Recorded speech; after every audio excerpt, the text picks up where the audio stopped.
எடப்பாடியின் கார்த்திகேயன் மற்றும் வெற்றி கோபுரம் அத்தியாயம் 1. நம்பிக்கையின் பாலம். எடப்பாடி என்ற அழகான ஊரில் கனவுகளால் நிறைந்த இளைஞன் கார்த்திகேயன் வாழ்ந்தான். அவனுடைய கனவு ஊரின் மத்தியில் அனைவரும் பெருமைப்படும் ஒரு வெற்றி கோபுரம் கட்டுவது. முதலில் அவன் எல்லாவற்றையும் தனியாகவே செய்ய முயன்றான். கற்கள் தூக்குதல், வரைபடம் வரைதல், மரங்கள் வெட்டுதல். சில நாட்களில் அவன் சோர்ந்து போனான்.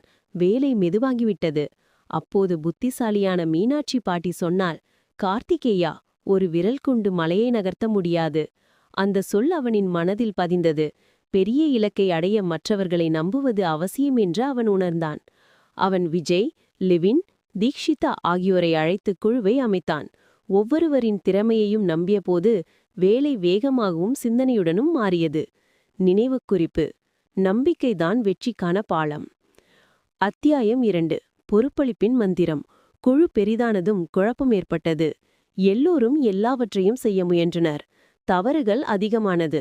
அப்போது வழிகாட்டி ராகவன் ஐயா வந்தார். அவர் கூறினார், ஒவ்வொருவரின் வலிமையை அறிந்து அதற்கே பணியை கொடு. அந்த ஆலோசனையை கார்த்திகேயன் உடனே செயல்படுத்தினான். விஜய் வடிவமைப்பு, லிவின் கட்டுமானம், தீக்ஷிதா திட்டமிடுதல். சரியான பணியை சரியானவரிடம் ஒப்படைத்ததும் வேலை சீராகவும் துல்லியமாகவும் நடந்தது.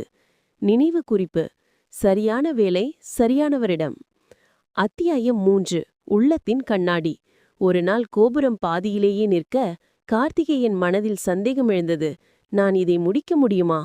அவன் டாக்டர் கமலக்கண்ணன் என்ற ஆலோசகரை சந்தித்தான். அவர் தன்னம்பிக்கை வளர்க்கும் பயிற்சிகளையும் பெரிய தலைவர்களின் கதைகளையும் கூறினார். மேலும் கார்த்திகேயன் எடப்பாடியில் வெற்றி பெற்ற தலைவர்களை சந்தித்து அவர்களின் அனுபவங்களிலிருந்து கற்றுக்கொண்டான். அந்த சந்திப்புகள் அவனுக்குள் வலிமையை உருவாக்கின.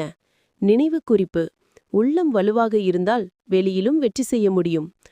அத்தியாயம் 4. பழக்கத்தின் அடுப்பு. கோபுரம் உயர்ந்தாலும் சிறிய பிரச்சினைகள் இருந்தன. தாமதங்கள், தொடர்பு குறைபாடுகள். கார்த்திகேயன் குழுவை ஒன்று சேர்த்து கூறினான், ஒரு நல்ல பழக்கம் 1 வாரம். முதல் வாரம் காலை கூட்டம், 2வது வாரம் நாள் முடிவில் மதிப்பாய்வு, 3வது வாரம் சிந்தனை பகிர்வு. ஒவ்வொரு நல்ல பழக்கமும் குழுவை உறுதியான ஒன்றாக மாற்றியது. சிறிய பழக்கங்கள் பெரிய வெற்றிக்கான பாதையை அமைத்தன. நினைவு குறிப்பு: ஒரு நல்ல பழக்கம் ஒரு முன்னேற்றம். அத்தியாயம் 5. தாழ்மையின் கிரீடம். கோபுரம் முடிவை நெருங்கிய போது தீக்ஷிதா தலைமையில் சிறந்தவர் என்பதை கார்த்திகேயன் உணர்ந்தான். அவன் தாழ்மையுடன் சொன்னான், நீ தலைமை ஏற்று நான் பின்தொடர்கிறேன். தீக்ஷிதாவின் தலைமையில் வேலை வேகமாக முடிந்தது.